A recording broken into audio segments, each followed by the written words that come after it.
Hi, welcome back to Saturdays at Derek's. I'm Mike. And I'm mad as hell. We're doing rants! Yeah, I'm pissed. Saw that fucking JEM trailer. Ah, my God. That's and I am not pleased. As some of you know, I'm a JEM girl. Okay? Now as an older man, I had to say I cannot be fooled by this shit. Okay? Look, if you think you're gonna try and trick me into going to a JEM movie, getting something cool, and then tricking me out by showing me some 13-year-old teenage girl shit, fuck you. I'm not buying it. I'm not drinking that Kool-Aid. And this trailer sucked, okay? It sucked. Where are the fucking misfits? Where's the fucking cool-ass JEM shit? I want to see her changing, okay? She's supposed to be like Paris Hilton, who doesn't want to be Paris Hilton. She wants to be somebody who's cool and go and solve mysteries and beat up this guy who wants to fucking sell out her shit. And we're getting some fucking cliche bullshit, teenage fucking drama bullshit. I'm pissed. How did you feel about it, sir? First of all, JEM and the Holograms is 13-year-old girl shit. I just want to point that out. That was the target demographic when the cartoon came out. Now, I will say my first big disappointment was no Misfits. I loved the Misfits. They were fucking awesome. I didn't really watch the show like you obsessively did back in the day, but I think if they wanted people to go and see this movie, they shouldn't have made a trailer. Yeah. That right there was mistake number one, is letting people know what the fuck you did.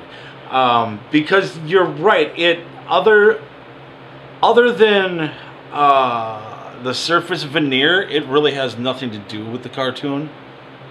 Well, don't get me wrong. I'm exaggerating a little bit about how pissed off I am about this. I did enjoy JEM and the Holograms a lot when I was younger. Yeah. You know, when it was on TV. It just... But yeah, this trailer was crap. This is a very cookie-cutter movie draped in a funeral shroud of JEM and the Holograms. Now, if they do some kind of like reveal where this trailer was them going, yeah, here we gotcha, like an April Fool's joke thing. No, because that would have been a bad idea. I don't remember what the hell I clicked on, but I ended up on some kind of an article about how much the trailer sucked balls. Mm-hmm. And I was reading the comment section, and literally nobody liked it. Everyone was pissed off. And I understand why, because again, it was churned out of the script factory, and it just kind of spray painted JEM, and that's supposed to be, you know, enough to sell it. So if you wanted people to come to your movie, releasing this trailer was not the thing. If it's supposed to be a gag trailer, it was a bad idea, because there's a fuck ton of people that are not going to go to this movie now because of that trailer, and they're not going to pay attention to shit afterwards. They're just going to ignore it now. Well, I'll be honest. So far, we've been paying attention to shit, because this trailer was truly shit. Truly if shit. This trailer is an example of what this movie is going to be, this movie is going to be truly sectagious. Yes. Because this trailer was just terrible. Yeah. Just terrible. And now I'm spent. I've just exhausted myself by releasing all that anger. Lead you to the dark side, it will. Yeah, no, okay. The G.I. Joe movie came out on my birthday. Mm-hmm. What, 5 years ago, 6 years ago? And I put myself through so much denial, going, it's not going to suck. Really it's bad, not going to suck. It's not going to suck. Maybe it'll be cool for this reason and that reason. And then we went to go see it, and like they changed everything. It was like an early comic book movie, where they were like, oh, we can't actually tell the comic book storyline because nobody's going to get it, so we got to go and completely make up new shit and just paste the names on it. Yeah, yeah. And that's what it ended up being. And it was bullshit. And now Gem and the Holograms is bullshit. And all I can say is thank God this fucker left the He-Man and the Masters of the Universe movie, because I got a bit more of a feeling that the He-Man and the Masters of the Universe movie is going to be a little bit less bullshitty now. Yeah, yeah, well, I don't know. I somehow He-Man would have just ended up being Mean Girls with battle armor. Yeah. I just, ugh. So, anyway, on to brighter things. We got some trailers for other trailers. We got Supergirl trailer. Yeah, the Supergirl TV show. Yes. Which looked pretty good. Yeah, no, we talked about the costume a while ago. Yeah. Which, again, it still looks really nice. And they show kind of how the costume evolves in the trailer. Yeah, I like the ongoing gag about the cape getting torn destroyed, up. Yeah. It looks good. I'll definitely give it a turn around the block next season. Yeah, and a little bit less exciting for you, I guess. And it kind of got me excited, but apparently less so for you, was the Heroes of Legend, the spin-off show for Arrow and Flash. Oh, yeah, I don't know. Okay, I guess when I saw the original trailer that CW did for Arrow, I was excited to see Arrow. And I have been junked out on Arrow since season 1. Mm-hmm. When I saw the trailer for the Flash, I was super excited for the Flash, and I haven't been disappointed. I've watched all season, totally watching next season. I'm on board until it starts to suck.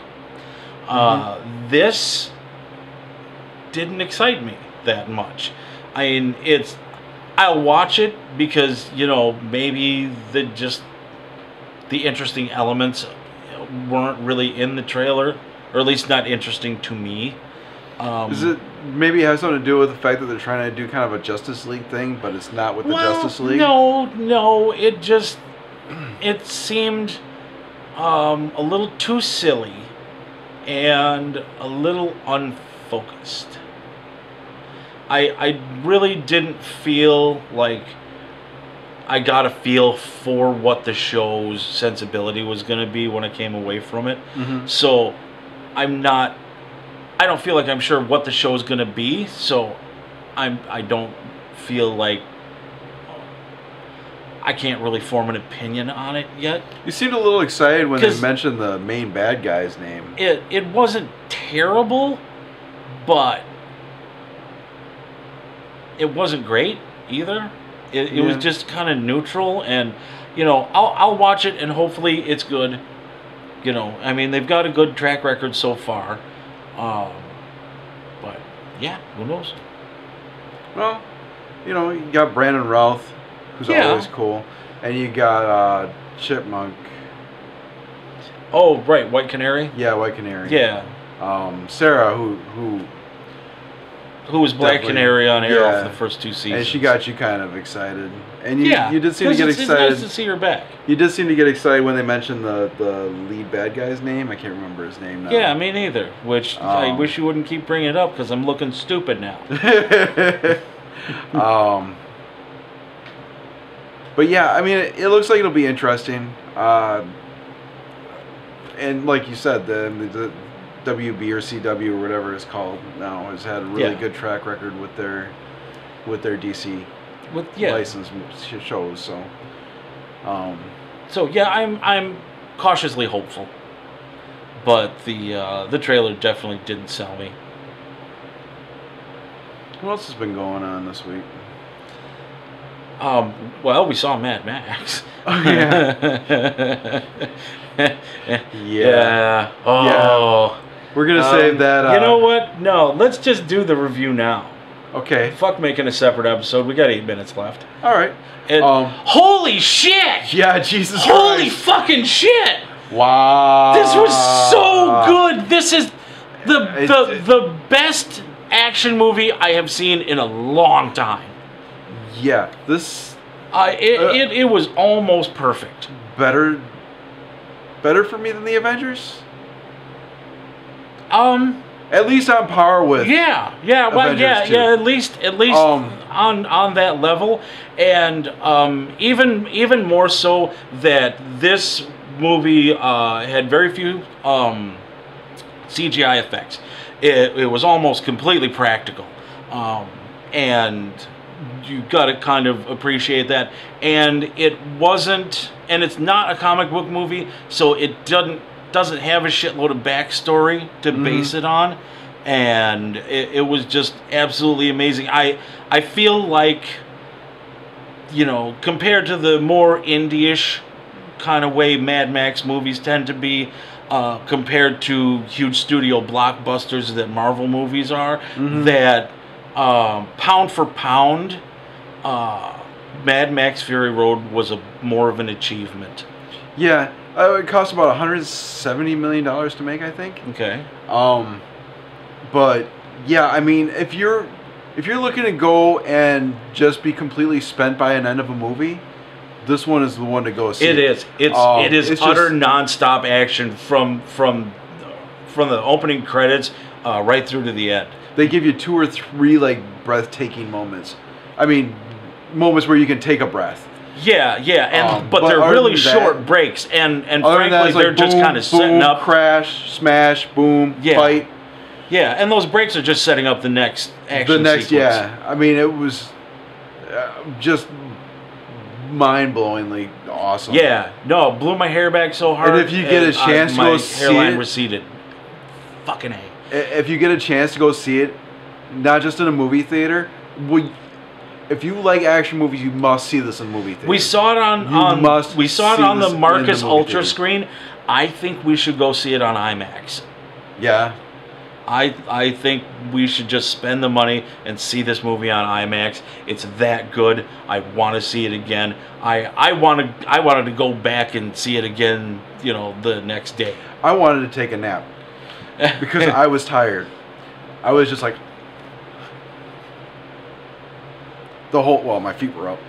Yeah. The whole movie just like Right, because we're in the new Marcus Theater and they have the reclining seats. It was just amazing. Yeah, it is. And the characters were interesting. Everything from the character design, to action sequence choreography. To character development. The art direction, everything. I mean, the sets were great. The vehicles were great. The story was really good. I mean, I was kind of worried that the plot was going to be kind of thin because it was just one long car chase fight sequence, but I was worried for nothing because it was amazing as shit. It was just absolutely brilliant. All the plot points hold together. There were no real big holes that I caught. No, the only thing that was a little bit weird is if you were a fan of the previous movies, was that they altered the age of his child a little bit. Well, they altered the age of his child. They destroyed the Interceptor again, which is weird. It's kind of hard to figure out where in the timeline this movie's supposed to fall, because the Interceptor got destroyed. Was it toward the beginning of Thunderdome? Yeah. Yeah, because didn't they grab it with some chains or something, and it did some flips? Yeah, I don't remember. I haven't watched Beyond Thunderdome in a while, but I should go back and see it again. But I know that the V8 Interceptor got destroyed in a different movie, and then it got destroyed in this movie. So I'm kind of confused as to where the hell in the timeline this is supposed to be. But that's really a minor complaint. No, altogether. This movie, as a self-contained movie especially, was just rocking the house. Yeah, absolutely, and they're they're going to make more sequels. Right, they're going to make more Mad Max movies after this, and go because it should do well. This movie should do well. It only cost $170 million to make. I could see them making most of that back this weekend. Well, yeah, and people that have seen it, like us, are going to be out buzzing and going, you need to go see this fucking movie right now. Call in sick to work, neglect your children, do whatever you have to do, go see Mad Max Fury Road. Because if you don't, your friends that have seen it will disown you. And possibly tie you to the front of a car and drive you around. Because that's how jazzed up you're going to be after this movie. I want to go buy an old car, gut it, and like weld fucking bars and shit to it. Mm-hmm. You know, it just spikes. Yeah. Get some spikes and just weld them to the car.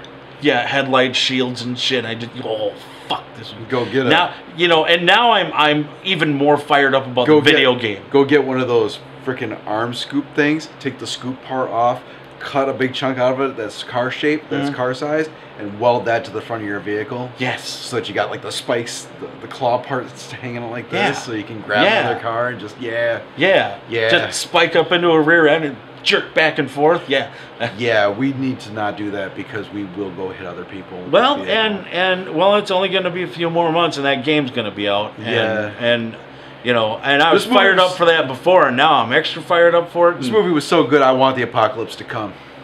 This movie was so good. we went into GTA 5 yesterday, and I made that interceptor. Yeah, we both I shaved my character's head. I gave mine a red mohawk. And a lot of leather clothes. I failed 15 missions in a row.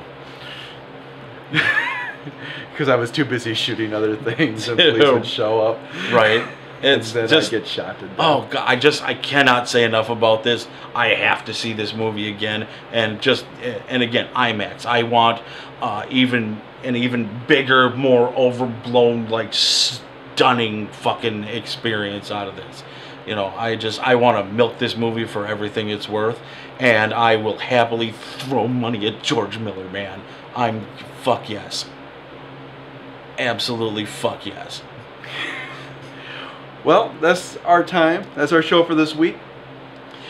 Well, thanks for coming by and checking it out. Catch us again next week, and until then, don't fuck up too hard.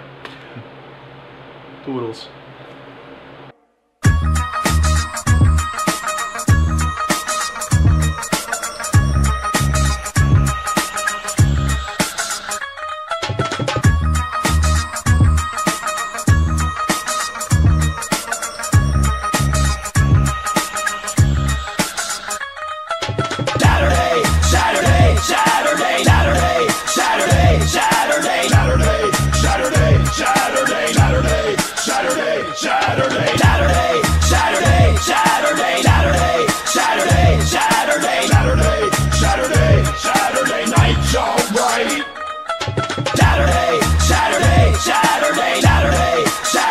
Saturday